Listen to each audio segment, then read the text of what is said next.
Big Boss season 6 contestant Abhishek Jayadeep. Abhishek ജയദീപിനെ പറ്റിയിട്ടുള്ള ഒരു വീഡിയോ ആണിത്. നിങ്ങൾ കുറെ പേരൊക്കെ അറിഞ്ഞു കാണുമായിരിക്കും അഭിഷേക് ജയദീപിനെ ചുറ്റിപ്പറ്റി ഇപ്പൊ നടക്കുന്ന കുറച്ച് കോൺട്രവേഴ്സികൾ. അപ്പൊ അതിന്റെ ഒരു ബെറ്റർ വേർഷൻ അല്ലെങ്കിൽ അതിന്റെ കുറച്ച് അപ്ഡേറ്റ്സുമായിട്ടാണ് ഞാൻ ഈ ഒരു വീഡിയോയിൽ വരുന്നത്. അപ്പോൾ എൻ്റെ ഒരു വേർഷൻ ഞാൻ സംസാരിക്കുമ്പോഴത്തേക്ക് ഇതിനകത്ത് ഒരു വില്ലൻ കൂടെ ഉണ്ട്. എൻ്റെ ഒരു പെർസ്പെക്റ്റീവിൽ ഈ ഒരു വിഷയത്തിൽ ഒരു വില്ലൻ ഉണ്ട്. വില്ലന്റെ പേര് വേറൊന്നുമല്ല, ഈ ഒരു ബിഗ് ബോസ് സീസൺ 6 തന്നെ കണ്ടസ്റ്റന്റ് ആയിട്ടുണ്ടായിരുന്ന അഭിഷേക് ശ്രീകുമാർ. എൻ്റെ ഒരു പെർസ്പെക്റ്റീവിൽ അദ്ദേഹം ഇതിനകത്ത് ഒരു വില്ലൻ റോളിൽ അങ്ങോട്ട് വരുന്നുണ്ട്. സംഗതി എന്താണെന്ന് നിങ്ങൾക്ക് കുറെ പേരൊക്കെ അറിയാമായിരിക്കും. ഞാൻ നേരത്തെ പറഞ്ഞു നടക്കാൻ, ഇനി അറിയാത്തവർക്ക് വേണ്ടി ഞാൻ ആദ്യം തൊട്ട് തന്നെ ഒന്ന് പറഞ്ഞു തരാം. ഈ അഭിഷേക് ജയദീപിന് കഴിഞ്ഞ ദിവസം ഒരു കമന്റ് വരികയാണ്. അതൊരു തെറി കമന്റ് ആയിരുന്നു. തെറി കമന്റ് വന്നു, അഭിഷേകൻ തിരിച്ച് തെറി അങ്ങോട്ട് പറഞ്ഞു. അതിനുശേഷം അഭിഷേകിനെ വന്ന് തെറി പറഞ്ഞവൻ അഭിഷേകിന്റെ ഇൻബോക്സിൽ ചെന്ന് അങ്ങോട്ട് തെറിയുടെ പൂരപ്പാട്ട് തുടങ്ങി. അഭിഷേക് ഒട്ടും മടിച്ചില്ല, അഭിഷേക് നല്ല കാനത്തിൽ തന്നെ അങ്ങോട്ട് തെറി പറയാൻ തുടങ്ങി. അപ്പോൾ ഇതിന്റെ ഒരു ഡീറ്റെയിൽസിലേക്ക് പോകുന്നതിന് മുന്നേ ഞാൻ നിങ്ങളോട്, ഈ വീഡിയോ കാണുന്ന എല്ലാവരോടുമായിട്ട് ചോദിക്കുകയാണ്, ഇപ്പൊ നിങ്ങളെ ആരെങ്കിലും ഒരുത്തം വന്ന് തെറി പറഞ്ഞാൽ, നിങ്ങളുടെ വീട്ടിൽ ഇരിക്കുന്ന അമ്മയോ പെങ്ങളെയോ വെച്ച് തെറി പറഞ്ഞാൽ നിങ്ങൾ തിരിച്ച് മിണ്ടാതിരിക്കുവോ? നിങ്ങൾ തെറി പറയത്തില്ലേ തിരിച്ച്? അതും അവൻ ഏത് രീതിയിലാണോ നമ്മളെ പറഞ്ഞ അതിന്റെ ഒരു 2 ഇരട്ടിക്ക് മേളിൽ നിന്നിട്ടായിരിക്കും നമ്മൾ പറയുന്നത്. കാരണം നമ്മൾ ഒന്നും ചെയ്യാതെ നമ്മുടെ കാര്യം നോക്കി പോകുമ്പോഴത്തേക്ക് വെറുതെ ഒരുത്തം വന്ന് തെറി പറഞ്ഞാൽ, എൻ്റെ അടുക്കലൊക്കെ ആണെങ്കിൽ നമ്മൾ മിണ്ടായിരിക്കത്തില്ല, നല്ല തെറി പറയും. അവൻ പറഞ്ഞതിന്റെ ഒരു 10 ഇരട്ടിയെ നമ്മൾ എല്ലാവരും പറയുള്ളൂ എന്നാണ് എൻ്റെ ഒരു വിശ്വാസം കേട്ടോ. ഇല്ലെങ്കിൽ ഞാനൊക്കെ അങ്ങനെയാണ്, മിണ്ടാതെ കേട്ടോണ്ട്. വലിയ നമ്മളെ തെറിയല്ല, നമ്മളെ വന്നിട്ട് എന്താണ് ഒരു വിമർശനമാണെങ്കിൽ നമ്മളത് കേട്ടോണ്ടിരിക്കും. മാന്യമായിട്ട് പറയുന്നവരുടെ നമ്മൾ മാന്യമായിട്ട് തന്നെ സംസാരിക്കും, കേട്ടോണ്ടും ഇരിക്കും. പക്ഷെ വെറുതെ ഒന്ന് തെറി പറയുന്നവന്മാരുടെ അടുക്കലൊക്കെ കേട്ടോണ്ടിരിക്കാൻ പറ്റത്തില്ല, കുറച്ച് ബുദ്ധിമുട്ടാണ്. ഇത് ഞാൻ ആദ്യമേ ഒന്ന് പറഞ്ഞു വെക്കുകയാണ്. ഇനി ഈ ജയദീപ്, അഭിഷേക് ജയദീപിന്റെ ഇഷ്യൂവിൽ ഒരു പയ്യൻ കഴിഞ്ഞ ദിവസം ഇൻസ്റ്റയിൽ ഒരു വീഡിയോ ചെയ്തിരിക്കുന്നത് എന്റെ ശ്രദ്ധയിൽപ്പെട്ടു. ഇവൻ ഈ വീഡിയോ ഇട്ടപ്പോഴത്തേക്ക് ഇവൻ ഇതിനകത്ത് കൊളാബായിട്ട് നമ്മുടെ, അതായത് ലൈക്ക് ഇവൻ മാത്രമല്ല, ഇവൻ അതിനകത്ത് നമ്മുടെ അഭിഷേക് ശ്രീകുമാറിനെ കൂടെയും കൊളാബ് ചെയ്ത് കൊടുത്തിട്ടുണ്ട്.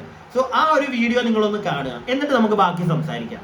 ഇവിടുത്തെ LGBTQI കമ്മ്യൂണിറ്റിയുടെ ശബ്ദം എന്നൊക്കെ അവകാശപ്പെടുന്ന, അല്ലെങ്കിൽ ഫെമിനിസ്റ്റ് എന്നൊക്കെ അവകാശപ്പെടുന്ന ഒരുവന്റെ തനി രൂപം വെളിയിൽ വിടാനായിട്ടാണ് ഞാൻ ഇന്ന് ഈ വീഡിയോ ചെയ്യുന്നത്. ഞാൻ നിങ്ങളോട് സംസാരിക്കുന്ന സമയത്ത് ഇവിടെ കുറച്ച് മെസ്സേജുകൾ ഞാൻ പ്രദർശിപ്പിക്കാം. ആ മെസ്സേജ് ഒന്ന് വായിച്ചു നോക്കണം. ഞാൻ വേഗം പറഞ്ഞു പോകും, കാരണം 1.5 മിനിറ്റിൽ എനിക്ക് ഈ വീഡിയോ അവസാനിപ്പിക്കേണ്ടതായിട്ട് ഉള്ളത് കൊണ്ട്. അപ്പോ കഴിഞ്ഞ സീസൺ ബിഗ് ബോസിലെ മത്സരാർത്ഥിയായിട്ടുള്ള അഭിഷേക് ജയദീപ് ഒരു വ്യക്തിക്ക് അയച്ച മെസ്സേജുകളാണ് ഞാൻ ഇവിടെ കാണിക്കുന്നത്. അതായത് ഒരു കമന്റ് ബോക്സിൽ ആരംഭിച്ച ചർച്ച, മറ്റാരുടെയോ കമന്റ് ബോക്സിൽ ആരംഭിച്ച ചർച്ച, അത് ഇൻബോക്സിലേക്ക് നീക്കുകയും ആ ഇൻബോക്സിൽ അവിടെ കമന്റ് ഇട്ട ആ യുവാവിനെ ഏറ്റവും മോശമായിട്ട്, അവനെ, അവന്റെ മാതാവിനെ, അവന്റെ കാമുകിയോ പെൺ സുഹൃത്തോ ആരാണെന്ന് എനിക്കറിയില്ല, ആ സുഹൃത്തിന്റെ ചിത്രമടക്കം വെച്ചുകൊണ്ട് ഏറ്റവും മോശമായിട്ട് അവഹേളിക്കുന്നു. അത് മാത്രമല്ല, കഴിഞ്ഞ സീസൺ ബിഗ് ബോസിൽ ഉണ്ടായ ഒരു കോൺട്രവേഴ്സി ഉണ്ടായിരുന്നു, കെ കോൺട്രവേഴ്സി എന്ന് പറയുന്നത്. കെ മുഖാന്തരം അല്ലെങ്കിൽ കെ മൂലം ഒരു വാക്ക് അഭിഷേക് ശ്രീകുമാർ ഉപയോഗിച്ചു എന്ന് പറഞ്ഞൊരു ചർച്ചയുണ്ടായിരുന്നു.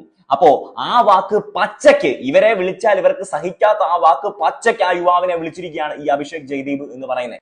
നീ നിന്റെ മാതാവിനെ വിറ്റാണോ ജീവിക്കുന്നതെന്ന് ചോദിക്കുന്നു, നീ നിന്റെ കാമുകിയെ വിറ്റാണ് ജീവിക്കുന്നതെന്ന് ചോദിക്കുന്നു. ഇവിടുത്തെ ഫെമിനിസ്റ്റുകൾക്ക് എന്താണ് പറയാനുള്ളത്? ഇദ്ദേഹം പണ്ട് ഒരു കമന്റ് ബോക്സിൽ നടത്തിയ ചർച്ച വൈറലായതാണ്, ശ്രദ്ധയിൽപ്പെട്ടതാണ്. ഇവിടുത്തെ ഫെമിനിസ്റ്റുകൾ ഇതിനെപ്പറ്റി ഒരു അഭിപ്രായം പറയണം. അല്ലെങ്കിൽ നിങ്ങൾക്ക് എന്തുമാകാം എന്നുള്ള ഒരു അപ്രോച്ചാണ് കാണിക്കുന്നത് എന്ന് തെളിയിക്കേണ്ടിയിരിക്കുന്നു. ബാക്കി കാര്യങ്ങൾ അടുത്ത വീഡിയോയിൽ ഞാൻ പറയാം. വേറെ 1-2 കാര്യങ്ങളുമുണ്ട്, അത് അടുത്ത വീഡിയോയിൽ ഞാൻ പറയാം.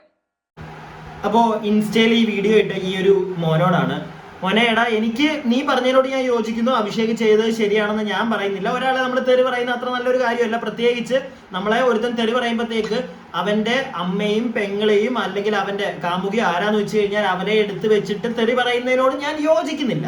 പക്ഷെ എനിക്ക് നിന്നോടുള്ളൊരു ചോദ്യം, ഈ വീഡിയോ ഇട്ട മോനോടുള്ളൊരു ചോദ്യമാണ്, കൂട്ടുകാരാ, നീ എന്തുകൊണ്ട് അഭിഷേകിന്റെ മാത്രം ഈ അഭിഷേക് തെറി പറഞ്ഞത് കാണിക്കുന്നു? അഭിഷേകിനെ ഫസ്റ്റ് വന്ന് തെറി പറഞ്ഞ അവന്റെ ഓഡിയോസ് ആണെങ്കിലും ശരി, അവൻ പറഞ്ഞ തെറികളാണെങ്കിലും ശരി, നീ എന്തുകൊണ്ട് അത് കാണിക്കുന്നില്ല? എൻ്റെ ഒരു ചോദ്യം അതാണ്, എന്തുകൊണ്ട് അത് കാണിക്കുന്നില്ല? ഞാനിവിടെ അഭിഷേകിനെ വീണ്ടും പറയുന്നു, അഭിഷേകിനെ സപ്പോർട്ട് ചെയ്യുന്നില്ല. എങ്കിലും എൻ്റെ ചോദ്യം ഇതാണ്, നീ അതും കൂടെ കാണിക്കുക. അവൻ എന്താ പറഞ്ഞതെന്നും കൂടെ ഞങ്ങൾ കേൾക്കട്ടെ. അവൻ എന്താണ് പറഞ്ഞത് എന്ന് നമ്മൾ അറിഞ്ഞെങ്കിൽ മാത്രമേ നമുക്ക് പറയാൻ പറ്റുള്ളൂ അഭിഷേക് ചെയ്തത് മൊത്തത്തിൽ തെറ്റ് എന്ന്. ഇല്ലെങ്കിൽ ഇപ്പോ എൻ്റെ ഒരു എക്സാമ്പിൾ വെച്ച് ഞാൻ പറയാം. എന്നെ വന്ന് എൻ്റെ വീട്ടിലിരിക്കുന്ന ആരെങ്കിലും, എൻ്റെ അമ്മയോ വല്ലതും വെച്ച് ഒരുത്തം വന്ന് തെറി പറഞ്ഞു കഴിഞ്ഞാൽ തിരിച്ച് അവനെ മാത്രം തെറി പറഞ്ഞു വിടുന്ന ഒരു മാന്യനല്ല ഞാൻ. തിരിച്ച് അവന്റെ അമ്മയും അവന്റെ വീട്ടിൽ ഏതൊക്കെ സ്ത്രീകളുണ്ടോ അവരെയൊക്കെ വെച്ച് വിളിക്കും ഞാനും. ഒരു മടിയില്ല അതിനകത്ത്. കാരണം ഞാനൊരു തെറ്റ് ചെയ്തിട്ടില്ല. വെറുതെ ഇങ്ങോട്ട് വന്ന് തെറി പറയുന്നവനെ, അതും വീട്ടിൽ ഇരിക്കുന്നവരെ തെറി പറയുന്നവനെ തിരിച്ച് അവരെ മാത്രം തെറി പറഞ്ഞു വിടാൻ ഇച്ചിരി ബുദ്ധിമുട്ടുണ്ട് ചേട്ടാ. അത് ഏതൊരുത്തനാണെങ്കിലും ഞാൻ ഈ പറഞ്ഞ രീതിയിൽ തന്നെ റിയാക്ട് ചെയ്യുള്ളൂ എന്നാണ് എൻ്റെ ഒരു വിശ്വാസം. അല്ലാതെ ഇപ്പം നിങ്ങൾ ഈ വീഡിയോ കണ്ടുകൊണ്ടിരിക്കുന്ന നിങ്ങളുടെ അടുക്കൽ ഞാനത് ആദ്യമേ ചോദിച്ചു, നിങ്ങളുടെ വീട്ടിലിരിക്കുന്ന ഇപ്പം ഏതെങ്കിലും പയ്യന്മാരോടാണ് നിങ്ങളുടെ ഭാര്യയോ അല്ലെങ്കിൽ നിങ്ങളുടെ അമ്മയോ ഒക്കെ വന്ന് തെറി പറയുമ്പോഴത്തേക്ക് തിരിച്ച് നിങ്ങൾ അവനെ മാത്രമേ തെറി പറഞ്ഞ് വിടത്തുള്ളൂ? എനിക്ക് തോന്നുന്നില്ല. അങ്ങനെ ഇവിടെ ആരും ചെയ്യാൻ ചാൻസ് ഇല്ല. കാരണം നമ്മുടെ വീട്ടിലിരിക്കുന്നവരെ വെച്ച ഒരുത്തൻ പറഞ്ഞു കഴിഞ്ഞു കഴിഞ്ഞാൽ ഉറപ്പായിട്ടും തിരിച്ച് അവന്റെ വീട്ടിലിരിക്കുന്നവരെ പിടിച്ച് തന്നെ നമ്മൾ പറയത്തുള്ളൂ. ഇല്ലെങ്കിൽ ഇങ്ങോട്ട് വന്ന് വെറുതെ ഒരു കാര്യമില്ലാതെ എന്നെ വന്ന് തെറി പറയുന്നവരെ ഞാൻ തിരിച്ച് നല്ല കാനത്തിലായിരിക്കും കൊടുക്കുന്നത്. അതിനകത്ത് ഒരു മടിയും കാണത്തില്ല. അത് എന്താ പണ്ട് തൊട്ടേ നടക്കുന്ന ഒരു കാര്യം തന്നെയാണ്. അതിനകത്ത് ഒരാളുടെയും സൈഡ് പിടിച്ച് സംസാരിക്കാൻ ഞാൻ നിൽക്കത്തില്ല. ഒന്നാമത്തെ കാര്യം, ഈ വീഡിയോ ഇട്ട ഈ പയ്യൻ പോലും അഭിഷേക് ജയദീപ് പറഞ്ഞു ഇല്ലെങ്കിൽ അഭിഷേക് ജയദീപിന്റെ ചാറ്റ് എന്ന് പറഞ്ഞാൽ കാണിക്കുന്നത്. ആ പയ്യൻ ഈ ആരാണോ അഭിഷേകിനെ തെറി പറഞ്ഞത് അവൻ പറഞ്ഞതും കൂടെ പുറത്തോക്ക് വിട്, നമ്മൾ അതും കൂടെ കാണട്ടെ, എന്നിട്ട് പറയാം. മനസ്സിലായില്ലേ? അല്ലാതെ വെറുതെ ഒരുത്തനെ അങ്ങോട്ട് മറ്റേ കീറാൻ താല്പര്യമില്ല. ഈ ഒരു കേസിൽ തെറി പറഞ്ഞ ഈ ഒരു കേസിൽ, പ്രത്യേകിച്ച് ഈ കമന്റ് ബോക്സിന്റെ കേസിൽ, കാരണം നമുക്കറിയാവുന്നതാണ് ഈ വെറുതെ വന്ന് തെറി പറയുന്നത്. അത് മാത്രമല്ല, ഞാൻ ഒരു കാര്യം ചോദിക്കട്ടെ, ഈ ബിഗ് ബോസും മാങ്ങാത്തൊലിയൊക്കെ കഴിഞ്ഞില്ലേ? പിന്നെ എന്തിനാണ് വെറുതെ അതിനകത്തെ കാര്യവും പറഞ്ഞ്? അത് മാത്രമല്ല, ഈ പയ്യൻ ഈ വീഡിയോ ഇട്ടപ്പോഴത്തേക്ക് കൊളാബ് ചെയ്തിരിക്കുന്നത് അഭിഷേക് ശ്രീകുമാറുമായിട്ട്. എന്ത് കാര്യത്തിന്? എന്നിട്ട് അഭിഷേക്, എനിക്ക് അതുമല്ല കോമഡി ആയിട്ട് തോന്നിയത്, അഭിഷേക് വന്നിട്ട് അഭിഷേകിന്റെ, ഞാൻ അതിവിടെ കാണിക്കുന്നില്ല, അഭിഷേക് ശ്രീകുമാർ വന്നിട്ട് അദ്ദേഹത്തിന്റെ സ്റ്റോറിയിൽ വിട്ടിട്ടുണ്ട്. അതായത് അമ്മയും പെങ്ങളെയൊക്കെ ഒരുപാട് സ്നേഹിക്കുന്നവനാണെന്നാണ് പറഞ്ഞത്. എന്നിട്ട് വേറൊരുത്തന്റെ അമ്മയും പെങ്ങളെയും വിളിക്കുന്നത് കണ്ടില്ലേ എന്നൊക്കെ പറഞ്ഞ് ഈ അഭിഷേക് ശ്രീകുമാർ വീഡിയോ ഇട്ടിരിക്കുന്ന, വീഡിയോ അല്ല പോസ്റ്റർ ഇട്ടിരിക്കുന്നത് ഞാൻ കണ്ടു. അപ്പൊ അഭിഷേകിനോടും കൂടെ ഉള്ള ചോദ്യമാണ്, നീ കിട്ടിയ ഒരു ഗ്യാപ്പിൽ നീ മറ്റേ ഗോൾ അടിക്കാൻ നോക്കുന്നതാണൊക്കെ എനിക്ക് തോന്നിയത്. അമ്മയും പെങ്ങളെയും സ്നേഹിക്കുന്ന ഒരുത്തൻ, വേറൊരുത്തൻ വന്നിട്ട് ഇപ്പൊ അഭിഷേക് ജയദീപിനെ വെച്ച് തന്നെ ഞാൻ പറയാം, അവൻ അവന്റെ അമ്മയും പെങ്ങളെയും സ്നേഹിക്കുന്ന ഒരുത്തനാണെങ്കിൽ വേറൊരുത്തൻ വന്നിട്ട് ഈ അഭിഷേകിന്റെ അമ്മയും പെങ്ങളെ, അഭിഷേക് ജയദീപിന്റെ തന്നെ അമ്മയും പെങ്ങളെ പറഞ്ഞു കഴിഞ്ഞാൽ അഭിഷേക് ജയദീപ് ഈ വിളിച്ചവന്റെ അമ്മയ്ക്കും അവനെയും അവന്റെ അപ്പനെയും അവന്റെ അപ്പന്റെ അപ്പനെയും അവന്റെ അമ്മയുടെ അമ്മയും അവന്റെ പെങ്ങളെയും ഭാര്യയും ഒക്കെ ചിലപ്പോൾ തെറി പറഞ്ഞെന്നിരിക്കും. അതിനകത്ത് എനിക്ക് അത്ര വലിയ തെറ്റായിട്ട് തോന്നുന്നില്ല കേട്ടോ. കാരണം വെറുതെ ഇരിക്കുന്നവരെ വന്ന് ചൊറിഞ്ഞിട്ട് പിന്നെ അവൻ തെറി പറഞ്ഞതിനാണോ കുറ്റം? എനിക്കത് അതിനെ അങ്ങനെ കാണാനാ തോന്നിയത്. ഇല്ലെങ്കിൽ അഭിഷേക് ചെയ്തത് മൊത്തത്തിൽ തെറ്റ് എന്ന് പറയണമെങ്കിൽ ആ പയ്യൻ മാന്യമായിട്ട്, ഇല്ലെങ്കിൽ ആ പയ്യൻ വന്നിട്ട് അഭിഷേകിനെ മാത്രമാണോ തെറി പറഞ്ഞത്, അഭിഷേകിനെ വല്ല മാവച്ചോ പാവച്ചോ അഭിഷേകിനെ മാത്രമാണോ വിളിച്ചതെന്ന് നമുക്ക് ബോധ്യമാവണം. അങ്ങനെ മനസ്സിലാക്കി കഴിഞ്ഞ് കഴിഞ്ഞാൽ നമുക്ക് മൊത്തത്തിൽ അഭിഷേകിനെ കുറ്റം പറയാം. അതായത് അഭിഷേക് ഏതോ ഒരുത്തം വന്ന് അഭിഷേകിനെ മാത്രം തെറി പറഞ്ഞതിന് അഭിഷേക് മറ്റവന്റെ ആ വീട്ടിൽ ഇരിക്കുന്നവരെയും പറഞ്ഞെന്ന് പറഞ്ഞ് നമുക്ക് അഭിഷേകിനെ തള്ളി പറയാം. ഈ ഒരു കേസിൽ നീ ആണെങ്കിലും അത് പുറത്തു വിട്ടിട്ടില്ല. അപ്പൊ വെറുതെ അഭിഷേകിനെ മാത്രം അങ്ങോട്ട് തള്ളി പറയാൻ പറ്റുമെന്ന് എനിക്ക് തോന്നുന്നില്ല. കാരണം വേറെ ഒന്ന് രണ്ട് കാര്യം കൂടെ ഉണ്ട്.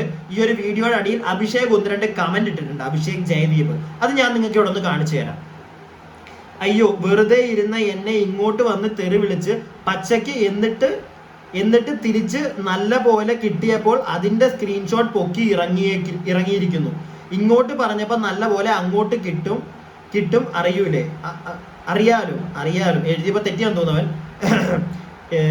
ആർക്കും വന്ന് കൊട്ടാനുള്ള ചെണ്ടയല്ല ഞാൻ, ഇങ്ങോട്ട് പറയുമെങ്കിൽ അങ്ങോട്ടും കേട്ടോളൂ. വിത്ത് സ്ക്രീൻഷോട്ട് ഞാൻ സ്റ്റോറീസ് ഇട്ടിട്ടുണ്ട്. കേസ് കൊടുത്തിട്ട് എന്ത് ചെയ്തു പോലീസ്? വെറുതെ ഇരിക്കുന്ന എനിക്ക് ഒരാളെയും അങ്ങോട്ട് ചെന്ന് ഉപദ്രവിക്കേണ്ടത് ഇങ്ങോട്ട് വന്ന് പച്ചത്തെറിയാണ് വിളിക്കുന്നത്. ഞാൻ മദർ തെരേസയൊന്നുമല്ല. There is a limit. If police can't handle തിരിച്ച് ഞാൻ അതിനപ്പുറം വിളിക്കും. ഞാൻ ആരെയും അങ്ങോട്ട് ചെന്ന് ചൊറിയാൻ ഇല്ല. ഇങ്ങോട്ട് ചൊറിഞ്ഞാൽ മാന്തും.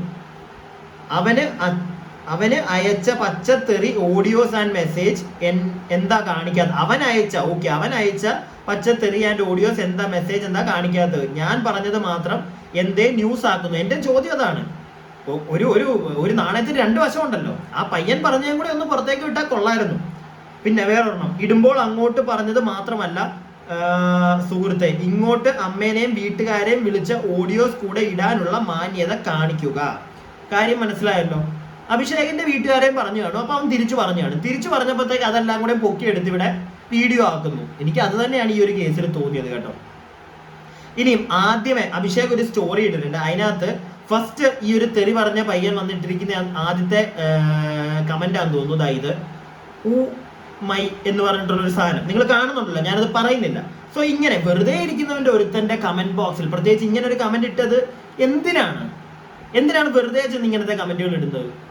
നിന്റെ ഈ ഇട്ടവന്റെ ഫ്രസ്ട്രേഷൻ തീർക്കാൻ വേണ്ടി നീ വേറെ വല്ലതും ചെയ്യും. വെറുതെ ഒരുത്തന്റെ പോയി ഒരു കാര്യമില്ലാതൊക്കെ തെറി പറയേണ്ട കാര്യം അപ്പൊ ഈ ഒരു സാധനം അഭിഷേക് കാണിച്ചിട്ടാണ് അഭിഷേക് അവിടെ ചോദിക്കുന്നത്. വെറുതെ ഇരുന്ന് എന്റെ വീഡിയോയിൽ വന്ന് തെറിയിട്ട അതിന് നല്ല മറുപടി കൊടുത്തപ്പോൾ ഇൻബോക്സിൽ വന്ന് തെറി പറഞ്ഞ സംഗതി അങ്ങനെയാണ്. ഇവൻ വന്ന് ഇങ്ങനെ ഒരു കമന്റ് ഇട്ടപ്പോൾ അഭിഷേക് തിരിച്ചു തെറി പറഞ്ഞതാണ്. ഉടനെ അവൻ ഇൻബോക്സിൽ വന്ന് പച്ചത്തറി തുടങ്ങി, അഭിഷേകും തിരിച്ചു പച്ചത്തറി അങ്ങോട്ട് തുടങ്ങി. അവന്റെ പിന്നെ അഭിഷേക് ചെയ്തതിനകത്ത് അവന്റെ അമ്മയുടെയോ ആരുടെയൊക്കെ ഫോട്ടോ എടുത്ത് ഇവനെ അയച്ചു കൊടുത്തിട്ട് എന്തൊക്കെയോ തെറി പറഞ്ഞെന്നാണ്.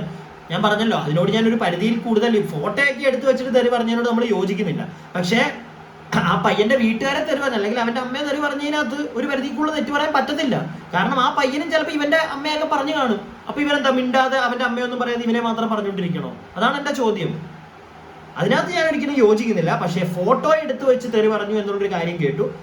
അതിനോട് നമുക്ക് യോജിക്കാൻ പറ്റുന്നില്ല എന്തൊക്കെയാണെങ്കിലും. അപ്പോൾ ബിഗ് ബോസ് ഒക്കെ കഴിഞ്ഞില്ലേ? ഇനി വെറുതെ എന്തിനാ അവന്റെയൊക്കെ ഇതിനകത്ത് പോയി തെറി പറയാനും പിടിക്കാനും ഒക്കെ നിൽക്കുന്നത്? അവന്റെ വഴിക്ക് പോട്ടെ, നമ്മുടെ വഴിക്ക് നമ്മുടെ കണ്ടന്റും ഒക്കെ ആയിട്ട് നമുക്ക് അങ്ങ് പോകാം. അത് നിങ്ങൾ നാട്ടുകാർ വേറെ നല്ല വല്ല കാര്യങ്ങളൊക്കെ കണ്ടോണ്ടിരിക്കുകയും പറഞ്ഞ മനസ്സിലായില്ലേ? അല്ലെങ്കിൽ വീഡിയോസ് കാണുക, അവൻ ചെയ്യുന്നത് നിങ്ങൾക്ക് ഇഷ്ടപ്പെട്ടില്ലെങ്കിൽ കാണുക, സ്ക്രോൾ ചെയ്യുക, വിട്ടുപോവുക. നമ്മുടെ വീഡിയോ കാണുമ്പോഴും ഞാനതൊക്കെയാണ് പറയാറുള്ളത്. നമ്മുടെ വീഡിയോ ഇഷ്ടപ്പെടാത്തവര് ജസ്റ്റ് വിട്ടുകളയുക. അല്ലാതെ വന്നിരുന്ന മറ്റേ നിങ്ങളുടെ ഫ്രസ്ട്രേഷൻ തീർക്കാൻ വേണ്ടിയുള്ള ഒരു സ്ഥലമാണ് ഈ കമന്റ് ബോക്സ് എന്ന് വിചാരിച്ചു കഴിഞ്ഞാൽ അത് തെറ്റ്. അപ്പൊ തിരിച്ച് അതുപോലുള്ള കാര്യങ്ങൾ കൂടെ നിങ്ങൾ പ്രതീക്ഷിക്കണം. മനസ്സിലായില്ലേ? ഇത് എൻ്റെ ഒരു അഭിപ്രായം. നിങ്ങളുടെ എന്താണെന്ന് വെച്ച് കഴിഞ്ഞാൽ കമന്റ് ബോക്സിൽ പറയുക. അതുപോലെ തന്നെ വീഡിയോ ഇഷ്ടപ്പെട്ടിട്ടുണ്ടെങ്കിൽ ലൈക്ക് ചെയ്യുക. സബ്സ്ക്രൈബ് ചെയ്യാതെ വീഡിയോ കാണുന്നവർ ഒന്ന് സബ്സ്ക്രൈബ് ചെയ്യുക. ഒരു കാര്യം കൂടെ ഞാനങ്ങ് പറഞ്ഞിട്ട് പോയേക്കാം. സംഗതി വേറൊന്നുമല്ല, ഈ അഭിഷേക് ജയദീപിന്റെ കമന്റുകൾ ഞാനിവിടെ വെച്ച് തന്നപ്പോഴത്തേക്ക് അതിനകത്ത് ഒരു കമന്റ് നിങ്ങൾ ശ്രദ്ധിച്ചോന്ന് എനിക്കറിയത്തില്ല. ഇവിടുത്തെ പോലീസുകാർ ഒന്നും ചെയ്യുന്നില്ല, അതുകൊണ്ടാണ് ഞാൻ തിരിച്ച് തെറി പറയുന്നതെന്നുള്ളൊരു കാര്യം ഒരു സ്ഥലത്ത് അഭിഷേക് പരാമർശിക്കുന്നത് ഞാൻ കണ്ടു. സത്യം പറഞ്ഞു കഴിഞ്ഞാൽ നമ്മുടെ സിസ്റ്റത്തിനുള്ള ഒരു കൊട്ടാണ് അഭിഷേക് അവിടെ കൊടുത്തിരിക്കുന്നത്. കാരണം ഉള്ള കാര്യമാണ്. ഇങ്ങനെ ഈ തെറി വരുന്നതിന്റെയൊക്കെ പേര് കൊണ്ട് നമ്മളൊരു ഒരു കമന്റ് കൊടുത്താലൊന്നും ഒരു കേസൊന്നും കൊടുത്താലൊന്നും ഇവിടെ ഒന്നും നടക്കാൻ പോകുന്നില്ല. നമ്മുടെ ഒരു സിസ്റ്റത്തിന്റെ പോരായ്മ. പിന്നെ എന്ത് ചെയ്യാനാണ് പോലീസുകാരാണെങ്കിലും ഇങ്ങനെ തെറി കമന്റ് വരുന്നെന്ന് പറഞ്ഞ് എന്തെങ്കിലും ചെയ്യാൻ പറ്റുമോ? അല്ലെങ്കിൽ പിന്നെ ഇപ്പം ഫേസ്ബുക്ക് ആണെങ്കിലും ഇൻസ്റ്റ ആണെങ്കിലും അവരുടെ ഒരു ഗൈഡ് ലൈൻ വെച്ചിട്ട് ഇങ്ങനെയുള്ള സാധനങ്ങൾ വരുമ്പോൾ തന്നെ ഓട്ടോമാറ്റിക്കായിട്ട് യൂട്യൂബിലുണ്ട്, അതുപോലെ തന്നെ ഇൻസ്റ്റയിലും ഒക്കെ വന്നു കഴിഞ്ഞാൽ ചിലപ്പോൾ ബെറ്റർ ആയിരിക്കാം. പിന്നെ നമുക്ക് അഭിഷേക് ശ്രീകുമാറിന്റെ കാര്യം കൂടി ഒന്ന് പറഞ്ഞിട്ട് പോവാം.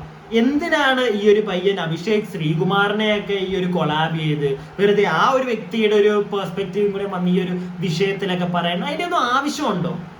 കാരണം ബിഗ് ബോസ് കഴിഞ്ഞു. ബിഗ് ബോസിന് മുമ്പ് തന്നെ ഇവർ തമ്മിൽ പുറത്തു വെച്ചിട്ടുള്ള പ്രശ്നങ്ങളുണ്ട്, നിങ്ങൾക്ക് അറിയാം. അകത്ത് ചെന്നപ്പോഴും പൊട്ടി. ഇത് പിന്നെ ഇറങ്ങിക്കഴിഞ്ഞ് വീണ്ടും ഇവർ തമ്മിലുള്ള ഈ ഒരു പേഴ്സണൽ ഇഷ്യൂ ഒക്കെ ഇങ്ങനത്തെ കാര്യത്തിലൊക്കെ ഈ ഒരു കമന്റ് ഇഷ്യൂയിൽ വരെ അതൊക്കെ കൊണ്ടുവരാന്ന് പറഞ്ഞു കഴിഞ്ഞാൽ, പ്രത്യേകിച്ച് അഭിഷേക് ശ്രീകുമാർ ഇതിനകത്ത് പറഞ്ഞത് ഒരിക്കലും എനിക്കത് യോജിക്കാൻ പറ്റുന്നില്ല. അതായത് അമ്മയും പെങ്ങളെയും അത്രയും സ്നേഹിക്കുന്ന ഒരുത്തർ എന്തിനാണ് വേറൊരുത്തന്റെ പറയുന്നത് തെറി? ഞാനത് ഓൾറെഡി അത് പറഞ്ഞു കഴിഞ്ഞതാ. അവന്റെ അമ്മയും പെങ്ങളെ പറഞ്ഞു കഴിഞ്ഞാൽ അവൻ ഇപ്പറേ ഇരിക്കുന്നവന്റെ അമ്മയും പെങ്ങളും വിളിക്കും. അതിനകത്തൊന്നും എനിക്ക് തോന്നുന്നില്ല അതിനകത്തൊക്കെ തെറ്റ്. അതിനകത്തൊന്നും ഒരു തെറ്റും എനിക്ക് തോന്നുന്നില്ല. നമ്മളെല്ലാവരും സാധാ മനുഷ്യൻ എല്ലാവരും ചെയ്യുന്ന കാര്യമാണ് അത്. ഓക്കെ, പിന്നെ അതിനെ വീണ്ടും അഭിഷേക് ശ്രീകുമാർ പൊക്കിക്കൊണ്ട് വരേണ്ട കാര്യമുണ്ടെന്ന് എനിക്ക് തോന്നുന്നില്ല. അതുപോലെ തന്നെ ഇപ്പുറത്തെ സൈഡിൽ അഭിഷേക് ജയദീപ് ആണെങ്കിലും ശരി, ഒരു പോസ്റ്റർ അല്ല ഒരു സ്റ്റോറി ഇട്ടിരിക്കുന്നത് ഞാൻ കണ്ടു. മറ്റേ എന്താണ്, ബീം ബാഗിൽ നിന്ന് എണീക്കാത്തവനൊക്കെ ഇപ്പോൾ ഇവിടെ വന്ന് സംസാരിക്കുന്നൊക്കെ പറഞ്ഞ്, അത് അഭിഷേക് ശ്രീകുമാറിന്റെ ഒരു കൊട്ടാണ്. Big boss കണ്ടവർക്കറിയാം. എന്തിനാണ് കഴിഞ്ഞു വീണ്ടും ഈ അവിടുത്തെ കാര്യങ്ങളും ഒക്കെ പൊക്കി പിടിച്ചോണ്ട് വന്ന് എന്തൊക്കെയാണെങ്കിലും ഇതിനൊന്നും ആവശ്യമില്ലടി, വിട്ടുകള. കമന്റ് ബോക്സിലെ ഓളന്മാർക്ക് നല്ല തെറി കൊടുക്കുന്നതിനകത്ത് എനിക്ക് അത്ര മോശമായിട്ടുള്ളൊരു കാര്യമാണെന്നൊന്നും ഞാൻ പറയത്തില്ല. കാരണം കുറെ എണ്ണം ഉണ്ട്. ഒരു കാര്യമില്ല. എന്ത് ഇവന്മാർക്ക് കിട്ടുന്നതെന്ന് എനിക്ക് ഇപ്പോഴും മനസ്സിലാവുന്നില്ല കേട്ടോ. എന്ത് സുഖമാണ് ഈ കിട്ടുന്നത്? ഞാൻ നേരത്തെ പറഞ്ഞ കണക്ക് ഫ്രസ്ട്രേഷൻ തീർക്കാനാണെങ്കിൽ വേറെ വല്ലതും ചെയ്യുക. ഇത് നീയൊക്കെ വന്ന് തെറി പറയുമ്പോഴത്തേക്ക് ഇപ്പം ഏതൊരു ഇൻഫ്ലുവൻസർ ആണെങ്കിലും തിരിച്ചു തെറി പറയും. അഭിഷേക് ശ്രീകുമാർ അല്ല, ജയദീപ് അല്ല, ആരാണെങ്കിലും തിരിച്ചു തെറി പറയും. എന്തിനാണ് നിന്റെ ഫ്രസ്ട്രേഷൻ തീർക്കാൻ നീ വന്ന് വല്ലവന്റെ മീഡിയ ആണെങ്കിൽ തെറി പറഞ്ഞിട്ട് നിന്റെ വീട്ടിലിരിക്കുന്ന അമ്മയും പെങ്ങളെയൊക്കെ തെറി ചെയ്യിപ്പിക്കുന്നത്? ഞാൻ അത്രേ ചോദിക്കുന്നുള്ളൂ.